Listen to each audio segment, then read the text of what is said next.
How did the concept of collaborative law for dispute resolution come into play? The law office of Charles J. Morris explains that. In the early 1990s, Stu Webb, a Minnesota family law attorney, became frustrated by the disastrous effects the adversarial model had on all parties, including the attorneys involved in family law matters. He determined there had to be a better way, a way to end the discord of the traditional method of dissolving a marriage. Together with a group of family law attorneys, Mr. Webb developed a process that depends on commitment by the parties and their attorneys that they will not go to court.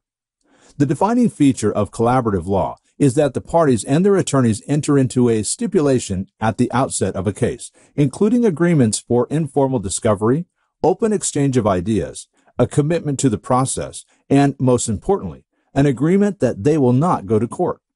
The parties and attorneys agree that if they are not able to settle all of the issues in the case when a party decides to take the matter to court, both attorneys must withdraw from the case.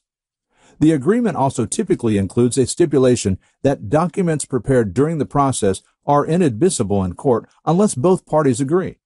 Thus, if the process does fail, the parties essentially start anew. Proponents of a collaborative law process tout that the advantages of using it are substantial. First, most collaborative law cases are significantly less expensive than if pursued through traditional litigation.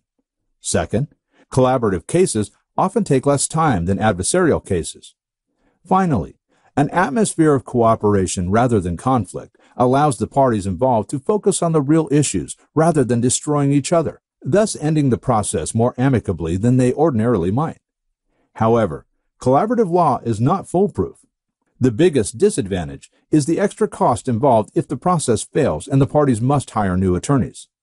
The process may also be abused by a party faking interest in collaboration, only to take advantage of open discovery. For a free phone consultation, contact the law office of Charles J. Morris in California at 888-995-6960 or visit www.semlaw.com.